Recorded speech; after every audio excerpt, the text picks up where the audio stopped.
Hi folks, this is Jason. Hope you're okay today. We're going to be looking at a book by B.B. Warfield on an introduction to textual criticism of the New Testament. And I hope this is going to be a blessing to you and a help to you in the issue of textual criticism. This is a classic text and hope you enjoy. So I'm reading from the text of B.B. Warfield. It's in the public domain and I hope that you enjoy this. He writes, the word text properly denotes a literary work conceived of as a mere thing, as a texture woven of words instead of threads. It designates neither one side, the book which contains the text, nor the other side, the sense which the text conveys. It is not the matter of the discourse, nor the manner of it, whether logical, rhetorical, or grammatical. It's simply the web of words itself. It is with this understanding that the text of any work is concisely defined as episma or verba of that work. The word which came into the middle of English and from the French, where it stands as the descendant of the Latin word textum, retains in English the figurative sense of its primitive, yet owes it to its origin, that it describes a composition as woven thing, as a curiosity interwoven, clothed or tissued of words. Once a part of the English language, it has grown with that tongue and has acquired certain special usages. We usually need to speak of the exact words of an author only in contrast with something else, and thus text has come to designate a composition upon which a commentary has been written, so that it distinguishes the words commented on from the comments that have been added.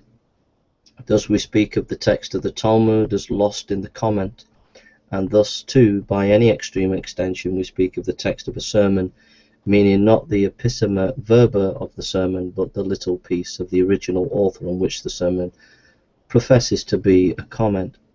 By a somewhat similar extension, we speak of text of scripture, meaning not various editions of it, epistema verba, but brief extracts from scripture,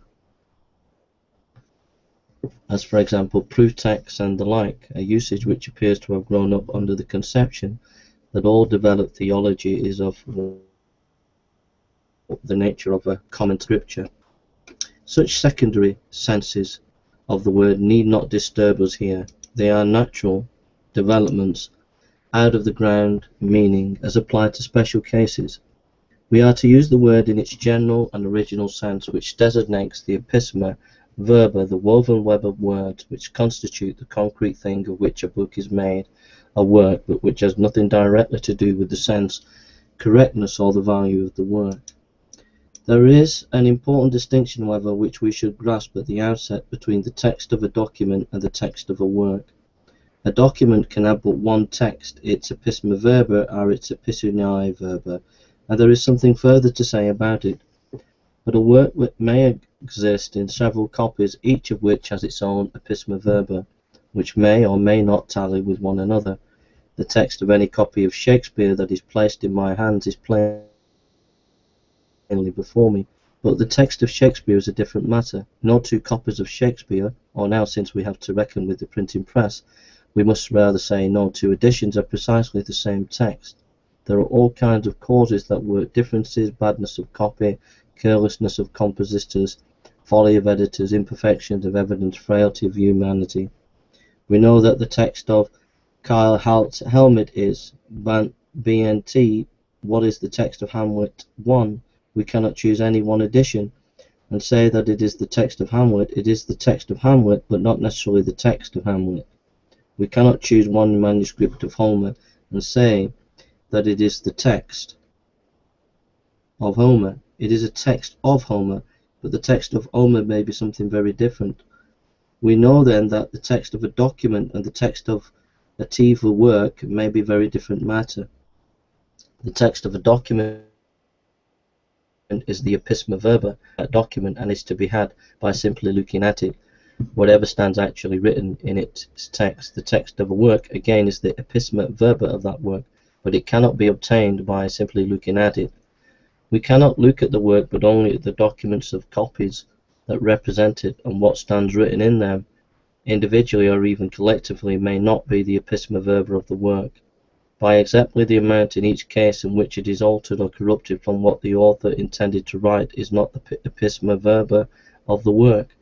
If then the text of a document or copy of any work is the episma verba of that document or copy, the text of the work is what ought to be the episma verba of all documents or copies that profess to represent it. It is the original, or better still, the intended episma verba of the author.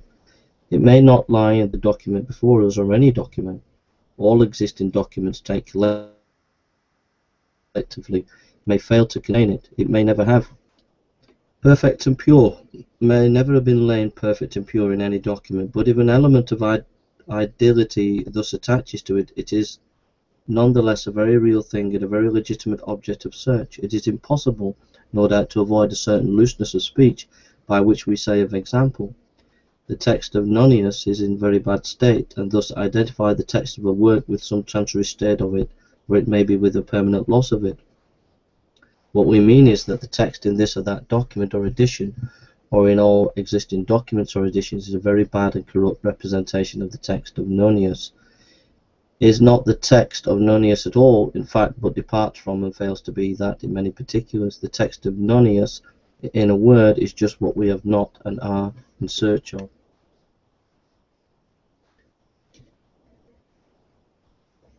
It is clear that the text of a work as distinguished from a text of a document can be had only through a critical process.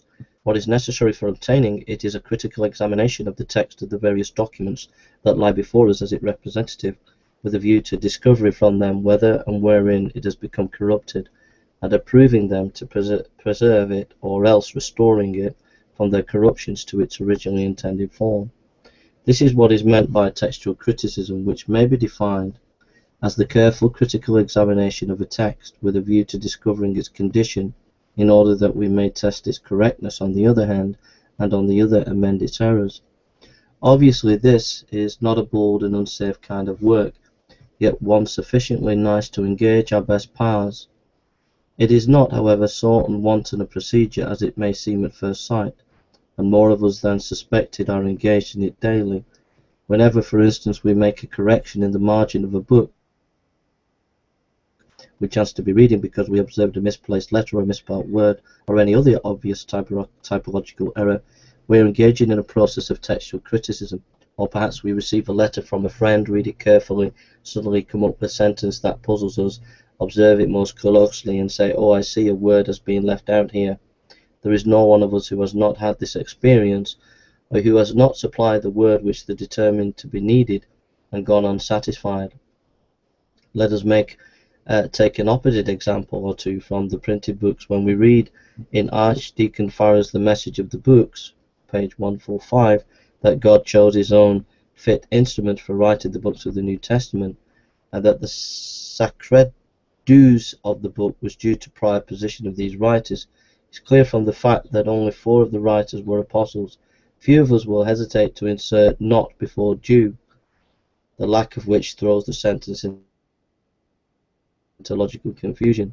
So when we read in the admirable International Revision Commentary of John's Gospel by Drs. Milligan and Moulton, page 341, yet we should overlook the immediate reference. The context tells us at once that a not has been omitted before overlook in an edition of King James Bible printed by Barker and Bill in 1631. Men read the 7th commandment, thou shalt commit adultery. Not without perceiving, we may be sure that a not had fallen out, and mentally replacing it all the more emphatically that it was not there. But all this is textual criticism of the highest and most delicate kind. We have, in each case, examined the text before us critically, determined that it was in error, and restored the originally intended text by a critical process. Yet we do all this confidently, with no feeling that we are trenching on learned ground, and with results that are entirely satisfactory to ourselves, and on which we are willing to act in business or social life. The cases that have been adduced involved, indeed the very nicest and most uncertain of the critical processes. They are all samples of what is called conjectural emendation. The text has been amended in each case by pure conjecture, the context alone hinting that it was in error or suggesting the remedy. The dangers that attend the careless or uninstructed use of so delicate an instrument are well illustrated by a delightful story which Mr. Frederick Harrison attributed to Mr. Andrew Lang, of a printer who found in his copy some references to the scapping of Pocolin. The printer was not a pedant. Malheur he knew, but who was Pocolin? At last a bright idea struck his invented mind, and he printed it. The scapping of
sorry about this. Something something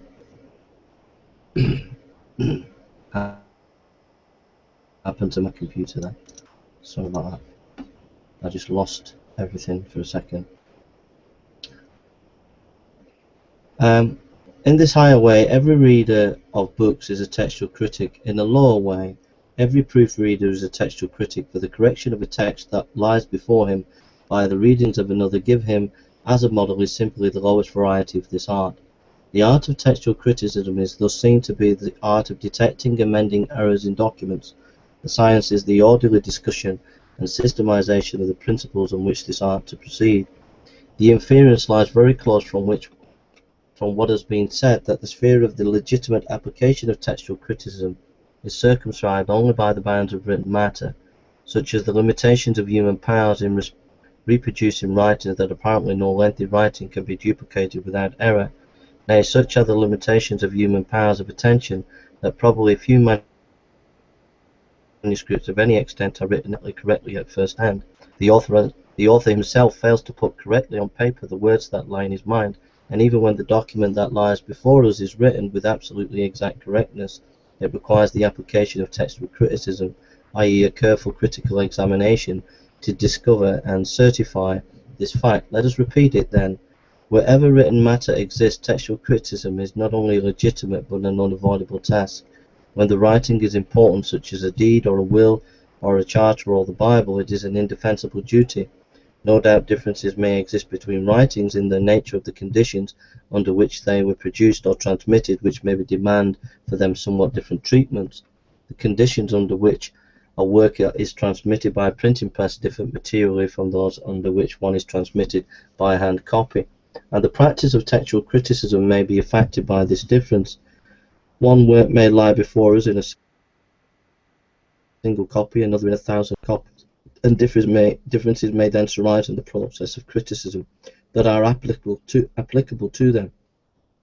But all writings have this in common: they are all open to criticism, and are all to be criticized, and autograph writing is open to criticism, and we must examine it to see whether the writer's hand has been faultless, handmaided to his thought, and to correct his erroneous writing of what he intended. A printed work is open to criticism. We must examine it to see what of the aimless alterations that has been wrought by a compositor's nimble but not infallible fingers, and what of the foolish alterations which the semi-unconscious working of his mind has inserted into his copy, the proofreader has allowed to stand.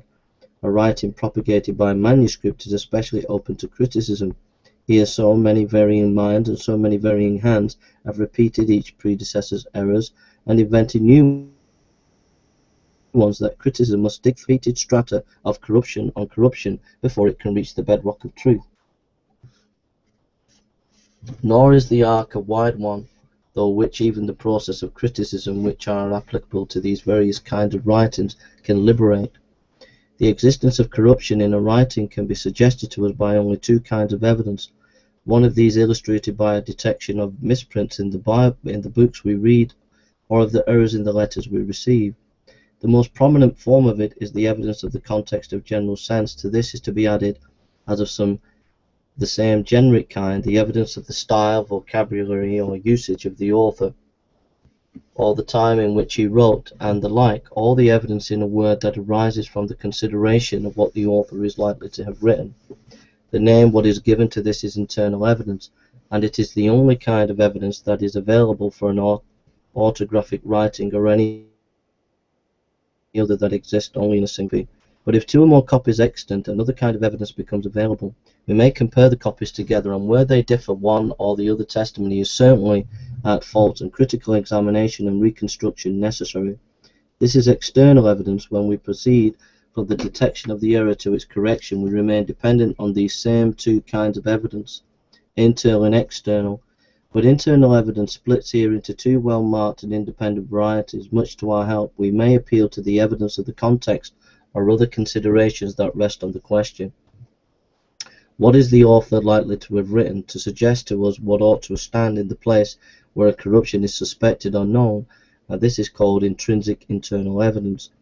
Or we may appeal to the fortunes of reproduction, to the known habits of stone cutters, copyists, or composers, to suggest what the reading or readings known or suspected to be corruptions may have grown out of, or what reading on the supposition of its originality we count best for the origin of all others, and this is called transcriptual internal evidence. On the other hand, we may collate all known copies and appeal to the evidence that a great majority of them have one reading, and only a few others, or all the good and careful ones have one, and all the bad the others, all or several derived from independent sources have one, and one such as can be shown to come from a single fountain have others, and so marshal the external evidence. If we allow for their broad and inadequate statement proper to this summary treatment, we may easy that it matters not whether the writing before us be a letter for a friend, or an inscription from a Carchemish, or a copy of a morning newspaper, or Shakespeare, or Homer, or the Bible. These and only these are the kinds of evidence applicable, and so far as they are valid, it would be absurd to apply them to Homer, and refuse to apply them to Herodotus, to apply them to Nonius, whose text is proverbially corrupt, and refuse to apply them to the New Testament, the text of which is incomparably correct.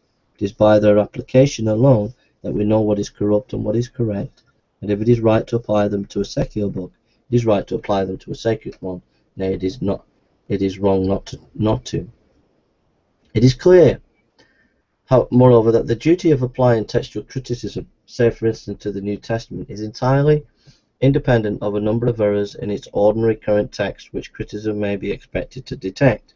It is as important to certify ourselves of the correctness of our text as it is to correct it if erroneous, and the former is as much the function of criticism as the latter.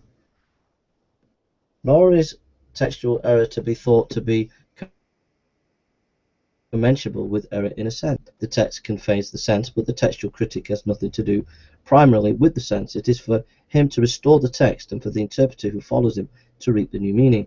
Divergences which leave the sense wholly unaffected may be to him very substantial errors. It is even possible that they might find a copy painfully corrupt, from which nevertheless precisely the same sense flows as if it had been written with perfect accuracy. It is of the deepest interest nevertheless to inquire, even with this purely textual meaning, how much correction the text of the New Testament in general circulation need before they are restored substantially to their original form. The reply necessary vary according to the standard of comparison which we assume.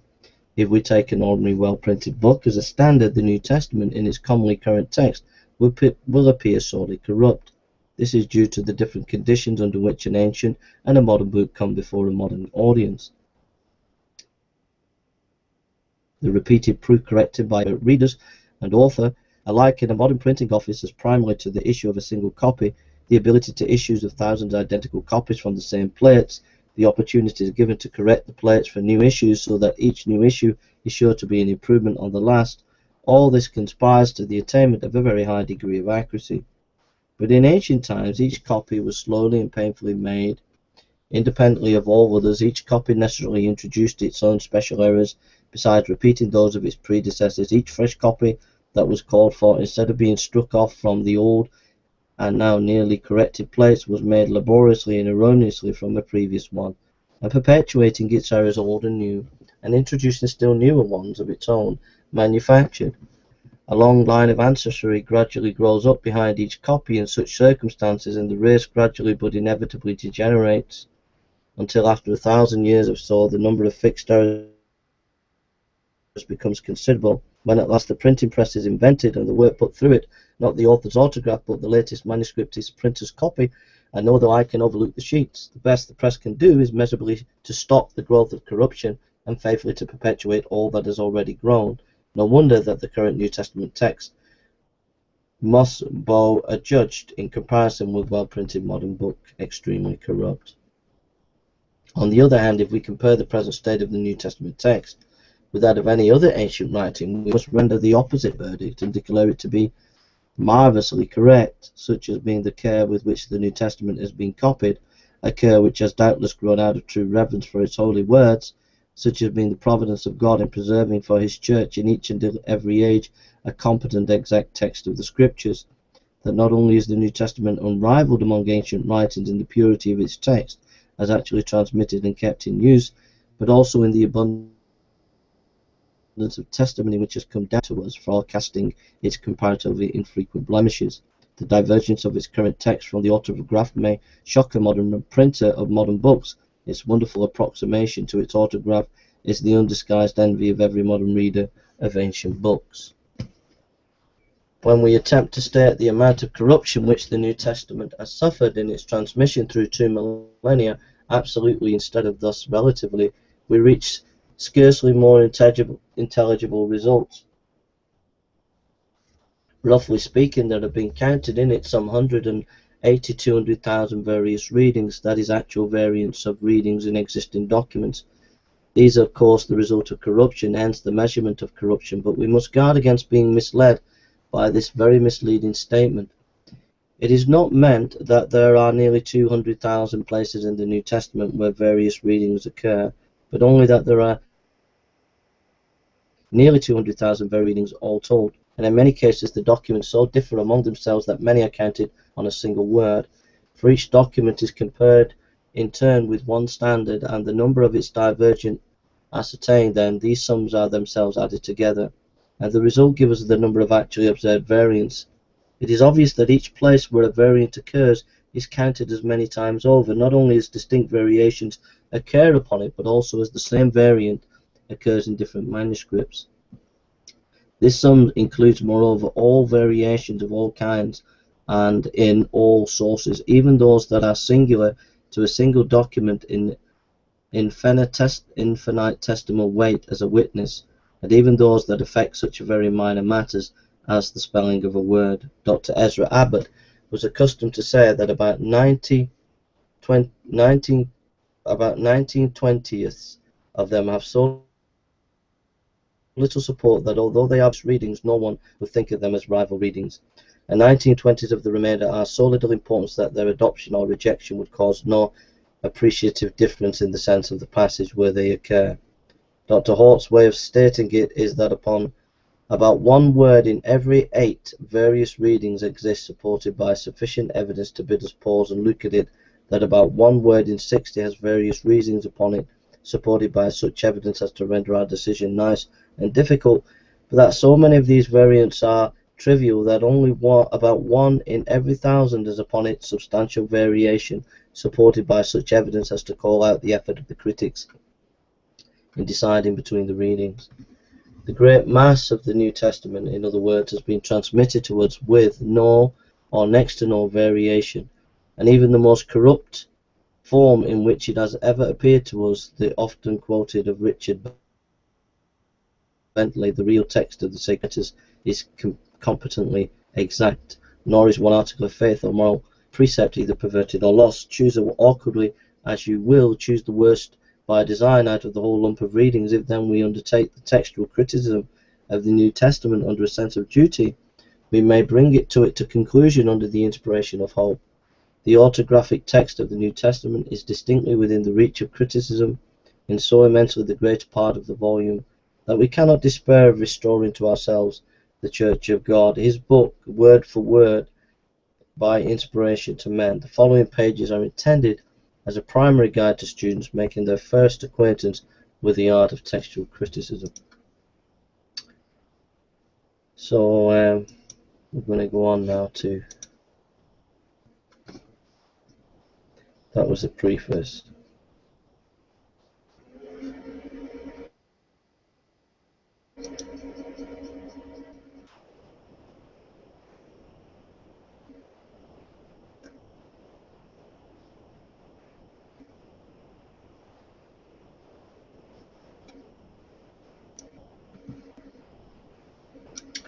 Okay, the matter of criticism. First duty of the students who is seeking the true text of the New Testament is obviously to collect and examine the witness of that text. Whatever professes to be the Greek New Testament is a witness to its text. Thus we observe that copies of the Greek Testament are our primary witness to its text. The first duty of the textual critic, therefore, to collect the copies of the Greek Testament and comparing them together, cull from them all their various readings. He will not only acquire in this way knowledge of the variations that actually exist, but also bring together by noting the copies that support each other's reading the testimony for each, and put himself in a position to arrive at an intelligent conclusion as to the best attested text. It is obvious that no external circumstances, such as the form of the volume in which it is preserved, or the mechanical process by which it is made, whether by printing or by hand copying, will affect the witness bearing of a copy to the text it professes to represent. Printed copies of the New Testament are per se as valid witnesses to its text as manuscripts, and had we no manuscripts we should not despair of attaining a good text from printed copies of it alone. Nevertheless, the universal consent by which printed copies are set aside and manuscripts alone used as a witness rests on sound reason. The first printed Greek Testament was completed in 1514, and hence all printed copies are comparatively late copies, and therefore presumably inferior as a witness of the original text to the manuscript copies, almost all of which are older than the 16th century. Still more to the point, all printed copies have been made manuscript copies, and therefore in the presence of the manuscripts themselves are mere repeaters of the witnesses, and or no value at all as additional testimony to the original text. Wherever the printed copies agree with the manuscripts, they have been taken for them and add nothing to their testimony. They are conclusive witnesses wherever they represent readings that are found in the manuscript. This is due either to accidental error, and is therefore of no value as testimony, or to editorial emendations, and represents therefore not a testament to what the original New Testament contained, but opinion as to what it must have contained. In no case, therefore, are printed copies available as witnesses, and the manuscript copies alone are treated as such. Alongside of the manuscripts as the primary witness of the New Testament text may be placed, as secondary witness, translations of the Greek Testament into other languages. Although a version does not produce the text, but only the sense which the text conveys, yet, so far as it is an accurate rendering, we can reason back from the sense conveyed to the text that conveys it. No doubt we could not produce the text of the New Testament from versions alone, even though we could gain from them the entire sense of the volume. No doubt, too, the ability of a version to witness on a special point will depend on the genius of the language into which the Greek has been transmuted. For example, the Latin can seldom testify to the presence or absence of the article, but in conjunction with Greek manuscripts, and when regarded is paid to the limitations of the various tongue in which they exist, the testimony of versions may reach even primary importance in the case of all variations that affect the sense, especially in questions of insertion or omission of section, clauses, or words. They may give no more uncertain voice than Greek manuscripts. For use as a witness to the text of the Greek New Testament, it is absolutely necessary that a version should have been made immediately from the Greek and not from another version.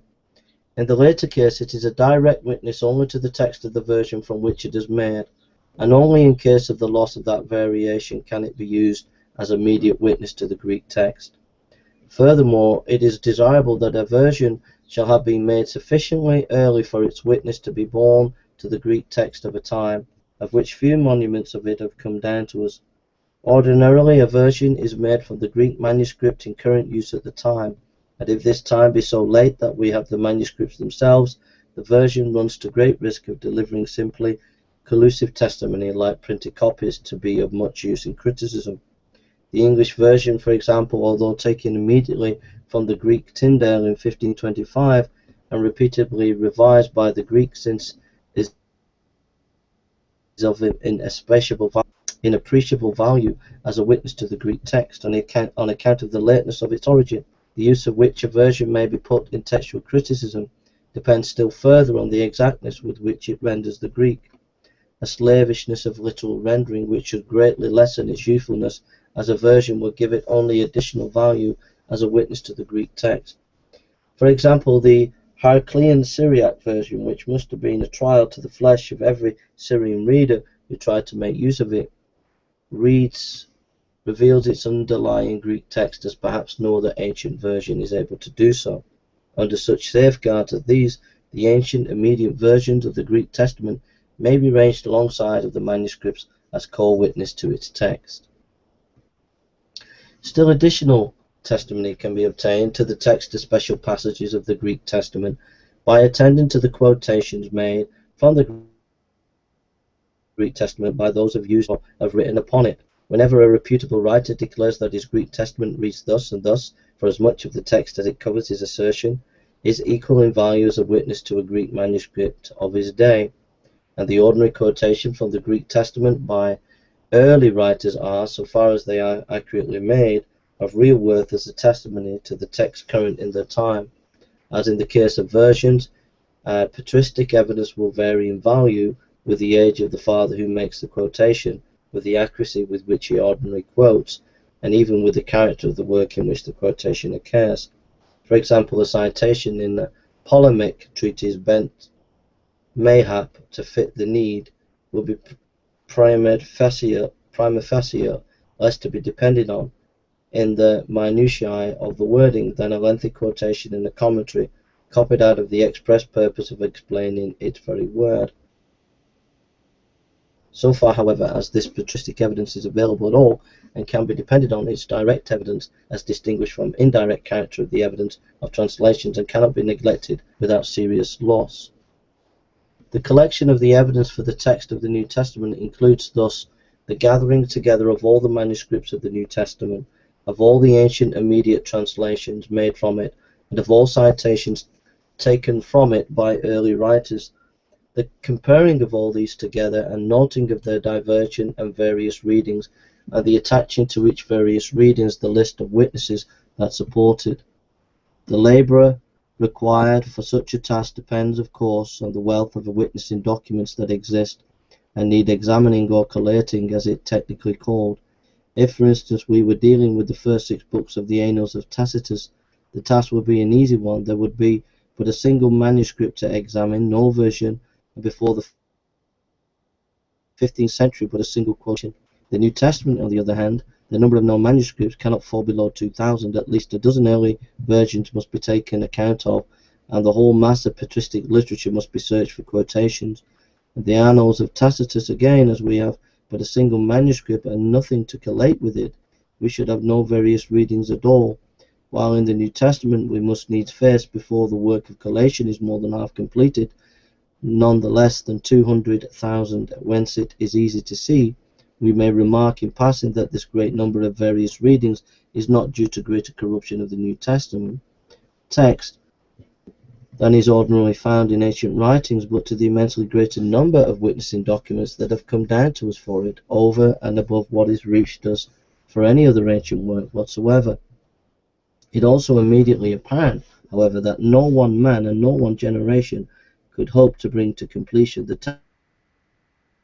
task of collecting the various readings of the New Testament with full evidence for each. As a matter of fact, this work has been performed now by a succession of diligent and self-denying scholars since the undertaking of Walton's Polyglot in 1657, already in Mill's day, 1707, as many as 30,000 various readings had been collected, and from Bentley and Wettstein to Tischendorf, Tregels and Scrivener, the work has been prosecuted without intermission, until it now has reached relative completeness, and the time is ripe for the estimation of the great mass of evidence that has been gathered.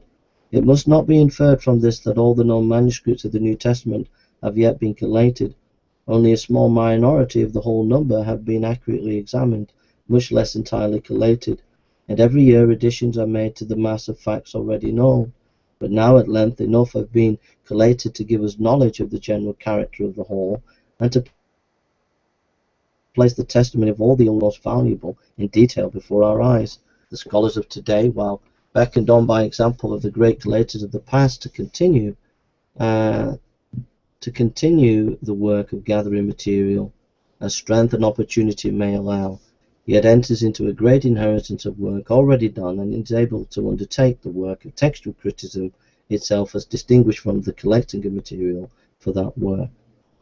The results of collation that were made before the publication of those great works have been collected and spread ordinarily before the eye of the student of the critical edition of the Greek New Testament, edited by Dr. Tregels and Dr. Tischendorf, with the digest of readings given in these works. The beginner may well content himself. He will discover later that such digests have not been framed or printed without some petty errors or detail creeping in, and will learn to correct these and add the results of more recent collations. But he will understand more and more full every year that he prosecutes his studies what monuments of diligence and painstaking care these digests are, and how indispensable they are for a future work. Every student who proposes to devote any considerable time to the study of this branch of sacred learning should procure at the outset either Dr. Tregels' Greek New Testament edited from ancient authorities with various readings in full, or Dr. Tischendorf's minor edition. Contains an excellent compressed digest and will suffice for the needs of those who can ill afford the large edition, or who could put up little time on the study of this subject. One or other of these three editions is, however, little less than a necessary prerequisite for the profitable study of textual criticism.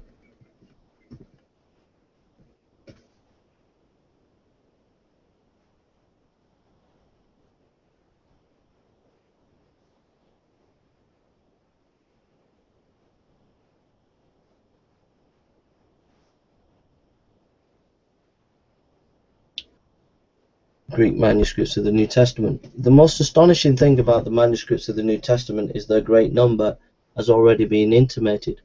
Quite 2,000 of them have been catalogued upon the list. It's now 5,000. A number altogether out of proportion to what antiquity has preserved for other ancient books. The oldest of them was written about the middle of the 4th century, the youngest after the New Testament had been put into print. The products of so many ages, they differ among themselves in numerous particulars: the material in which they are written, the character in which they are written, the divisions have been introduced into the text or indicated on the margin, the punctuation they have received, and the like. The oldest copy that has survived to our day, it will be observed, was made quite centuries or 2 centuries and a half after the latest book of the New Testament was given to the world. There can arise no question among them, therefore, as to the autographs of the sacred books. However, we may account for it. The autographs disappeared very early, perhaps the brittleness of the papyri in John 2 John 12 on which they were written, and the constant use to which they were put, combined with the evil fortunes of a persecuted church and a piety which knew nothing of the sacredness of relics, to destroy them very rapidly. At any rate, except in rhetorical bursts of a Tertullian, we hear nothing of them in the primitive church, and in Irenaeus and an Origen were, like us of today, forced to depend solely on the oldest and more accurate copies. In attempting to classify this vast material, the first and sharpest line that is drawn concerning itself with the content of manuscripts and separates those which give a continuous text of whatever extent for those that contain only church lessons drawn from the New Testament. The later are called lectionaries and number several thousand, dating from the 8th to the 16th and even 17th centuries. They form a subordinate class of manuscripts which will engage our attention at a later point. The continuous manuscripts are much more numerous, but differ greatly among themselves in the extent of their contents. Only a few contain the whole New Testament, and some are small fragments that preserve only a few verses or even words. Most of them doubtless never contain the entire New Testament, but were then complete manuscripts or of one or more of the portions into which the bulkiness of a written copy and the costliness of the handmade volumes caused the New Testament to be divided in early times. This circumstance leads to the apportioning of our extant manuscripts into classes, according to the parts of the New Testament they contain, and following the indications of the early custom, the New Testament is divided for critical purposes into 4 sections: the Gospels, the Acts and Catholic epistles, the epistles of Paul, the Apocalypse. The manuscripts for each of these sections are counted separately and symbols assigned to them independently. It hence happens that when a manuscript contains more than one section, it may be represented by different symbols in its several parts, while conversely the same symbol may represent different manuscripts in several sections. Thus, for example, D in the Gospels is Codex Beza, while D in Paul is Codex Claromontanus, a related but entirely different manuscript. B in the Gospels is the great Codex Vaticanus, the oldest and most valuable of our manuscripts, while LN, the Apocalypse, is the late and inferior Codex Vaticanus 2066. On the other hand, A of the Gospels is the same codex as G in Paul, and 13 of the Acts is of the same, 33 of the Gospels and 17 of Paul, 69 of Gospels in the same as 31 of Acts, 37 of Paul, and 14 of the Apocalypse. On the other hand, NAC represent the same codices throughout the 4 parts, 1, 3, 5, 6, etc., are the same codices in the Gospels, Acts and Paul. The list for each of the 4 parts is redacted in Word in entire independence of others and must be treated independently. The conveniences that arise from this arrangement are manifold, while very small inconvenience result, except when we wish to speak of a manuscript in a context that gives no hint of the portion of the New Testament which it belongs. Usually it is easy to use its name in such cases when this is inconvenient. A kind of shorthand method of distinguishing it has been suggested, which consists in placing a small numeral at the bottom, not at the top, like an exponent. This means something very different of the symbol, designating it as the 2nd, 3rd, or 4th manuscript of that symbol in the list. The parts being counted, of course, from the Gospels, and thus D without numeral means Codex Beza, which contains the Gospels and Acts, and D2 Codex Claromontanus, which contains the epistles of Paul. In like manner, E means Codex Basilensis of the Gospels, while E2 means Codex Laudanus 35 of the Acts, and EJ Codex Sanguinensis of Paul, or again B is the great Codex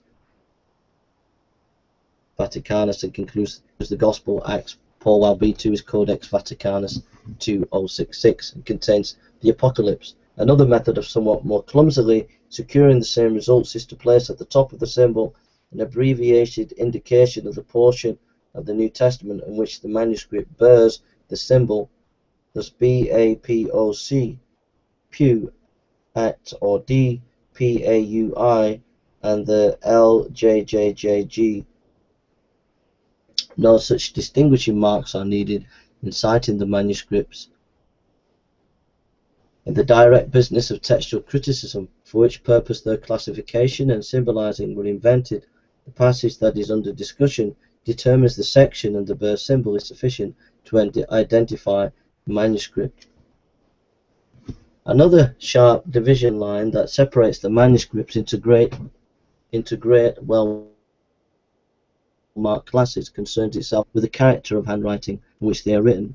By this division, the manuscripts are parted into two very unequal bodies, called respectively unicule MS and minuscule, or more improperly, confert, usingly cursive MS.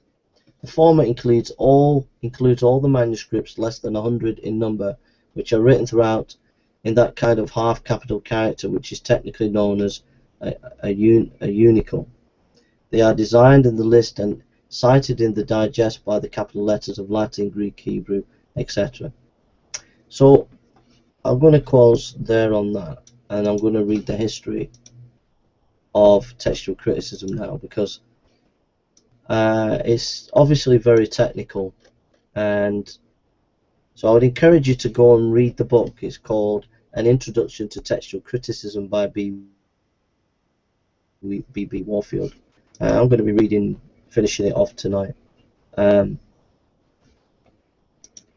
we're going to just look at the history of criticism. Okay.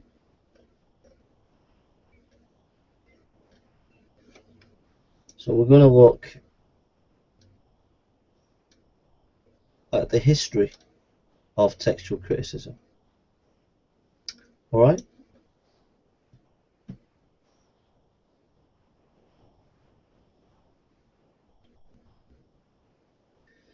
He goes, the history of the earlier periods of the text of the New Testament is naturally enough a history of progressive corruption. The multiplication of copies was the chief concern of an ever-increasing body of readers, and though we early hear complaints of corruption as well, we might, from the rapidly with which corruption seems to have grown, and from the grossness of the corruptions which found their way particularly into the Gospels, we hear a little serious effort to secure a correct text. Nevertheless, the earliest fathers showed themselves in some sense guardians of the text, and ready to distinguish between the common and the best and oldest copies. The autographs of the sacred writings disappeared exceedingly early, and Irenaeus and Origen were already without appeal to aught but the more accurate copies. Already by the time the current type of text had long been that which is now known as the Western, and which attained early in the 2nd century the position and circulation of a virtual text of receptors, and retained this position for about 2 centuries. A purer and more carefully guarded text was nevertheless throughout this whole period in use in various places, apparently most commonly at Alexandria. Disagree with you there, B.B. Warfield. Where also in one line of its transmission it suffered before the middle of the 3rd century. I think the Alexandrian is more, just an aside, I think the Alexandrian actually is more fluid and not as accurate as the Byzantine side. Sorry, BB, I disagree with you, you see.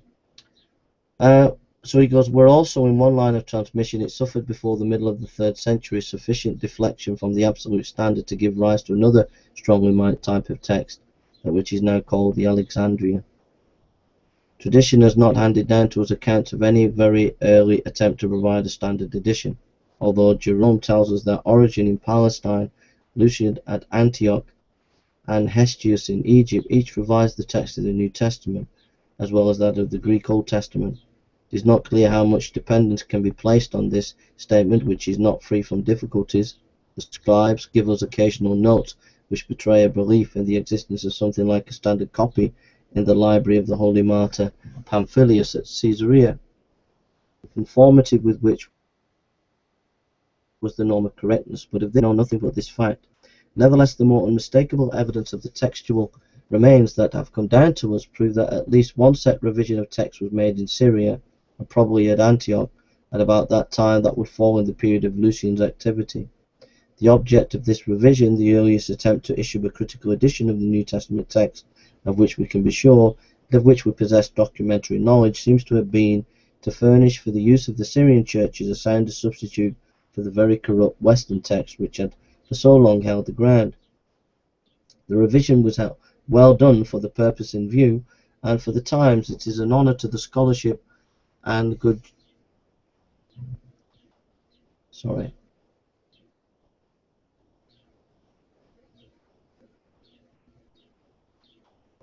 The revision was well done for the purpose in view, and for the time it is an honour to the scholarship and good judgment of the school of Antioch,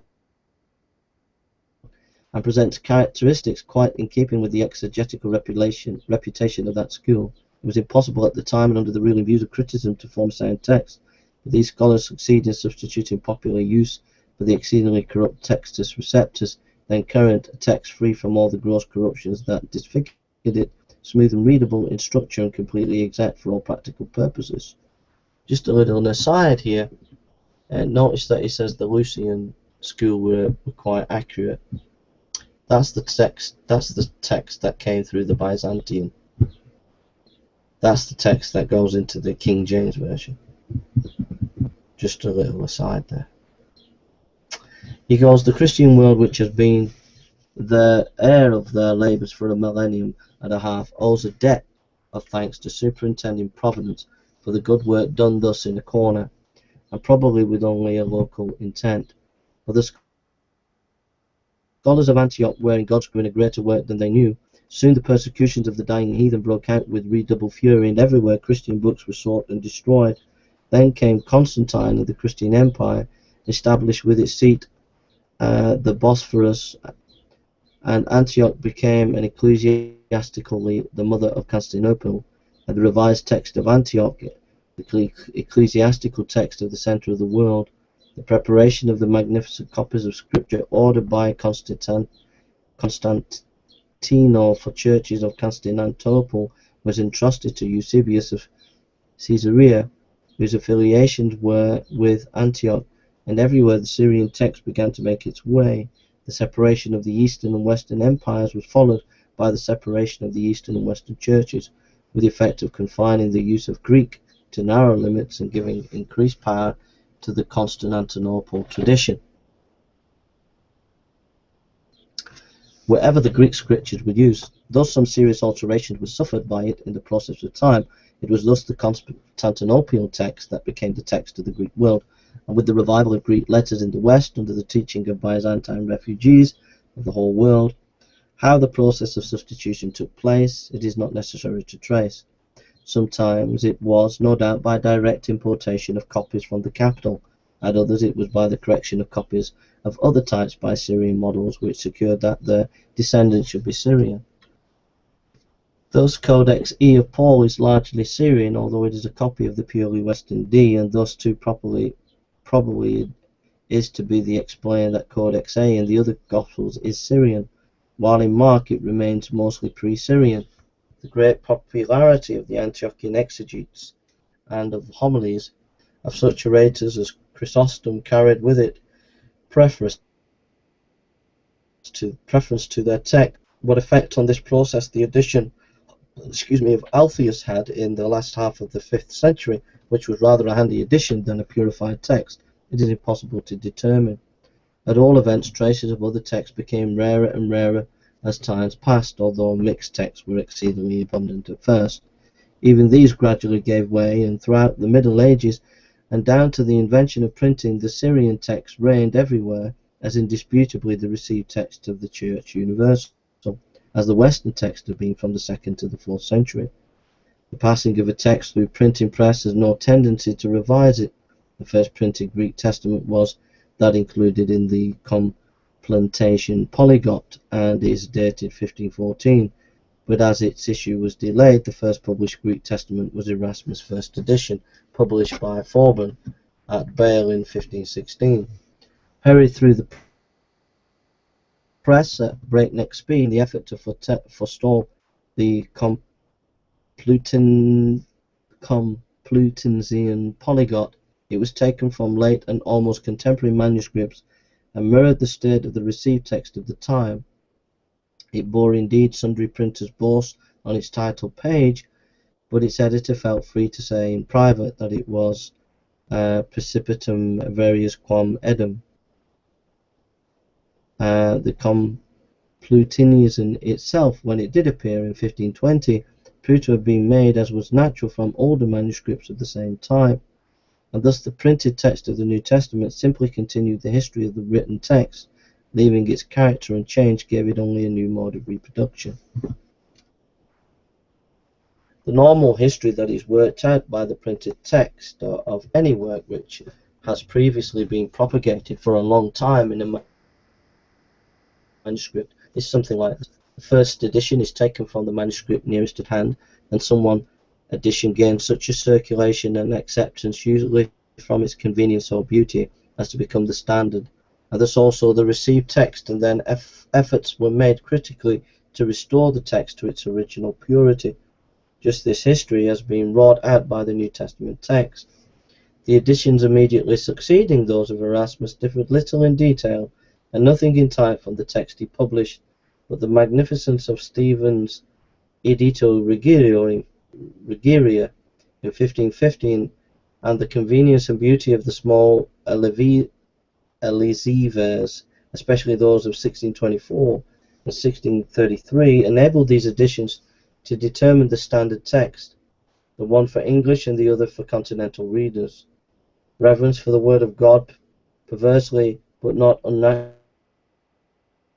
exercised, directed the received text into the norm of a true text, and although preparations for critical edition began very early and were seriously undertaken by the editors of Walton Polyglot in 1657, yet many years passed away before the hardened bondage to the received text could be shaken. It was not until 1831 that it was entirely broken by the issue of Latchman's first edition. The history of the editions from 1657 therefore falls into two periods: the one containing the editions which were striving to be rid of the bondage of the received text from 1657 to 1831, and the other those which have been framed in conscious emancipation from it from 1831 until our own day. During the former period, the task men set before them was to correct the received text as far as the evidence absolutely compelled correction. During the later, the task has been to the best attainable text from the concurrence of the best evidence. The chief editions of the former period were those of Walton Polyglot, 1657, John Fell, 1695, John Mill, 1707, Wells, 1709, 19, Bentley, 1720, Bengal, 1734, Weststein, 1751 to 2, Greisbach, 1775 to 1807, Mathai, 782-82, Schultz, 1830 to 36. The chief edition of the later period have been those of Latchman, 1831, especially 1842 and 50, and Tischendorf, 1840 to 72, especially his 8th critical edition, published in part since 1864 to 1872.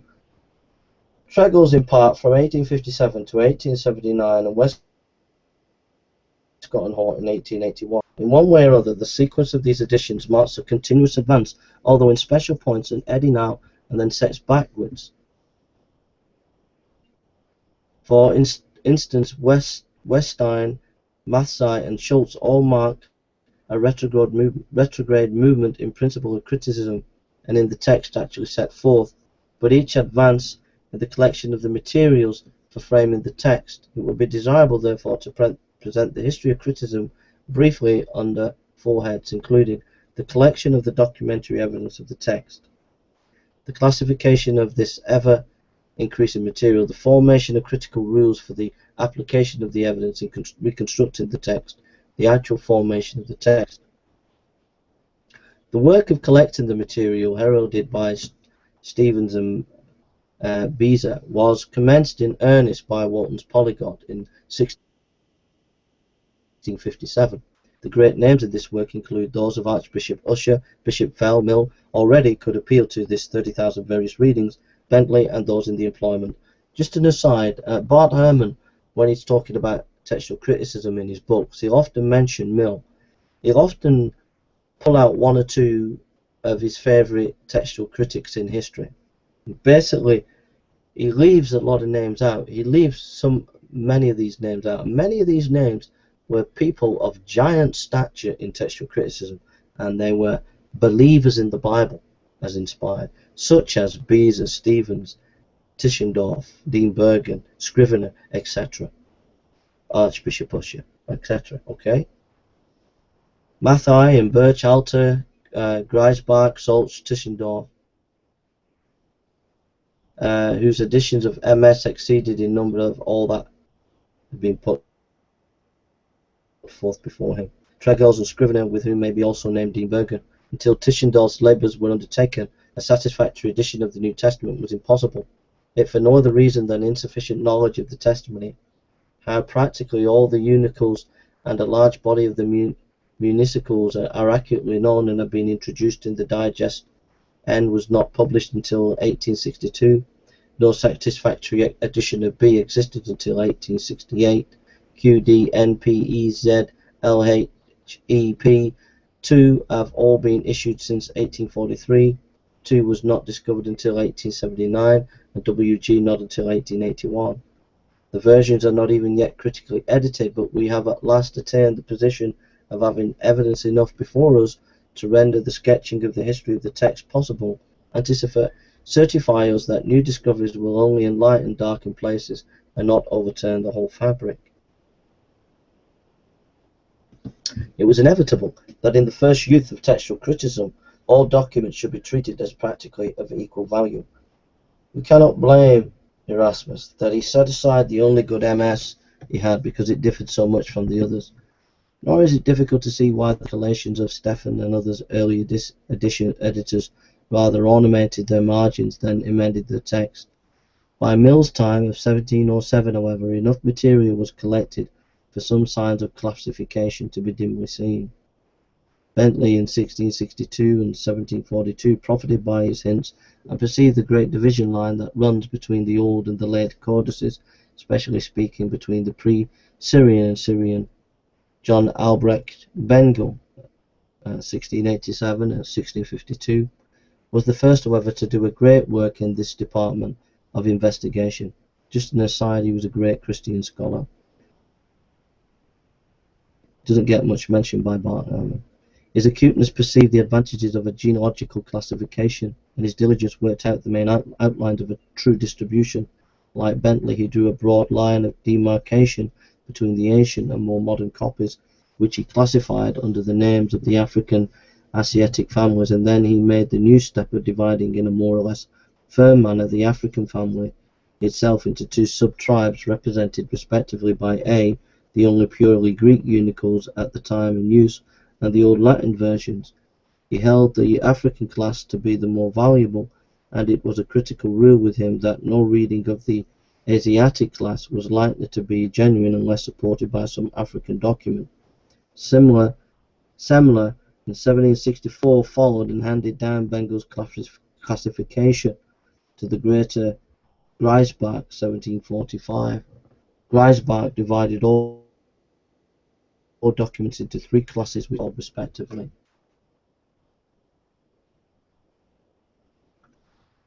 So a little bit of history about textual criticism there. Some issues about textual criticism. I know it's kind of quite technical for you, but I enjoyed it, and I hope you enjoyed it too. And if it's too difficult for you, don't worry. Go and read the book, Introduction to Textual Criticism by B.B. Warfield. God bless you, and thank you for listening, and take care.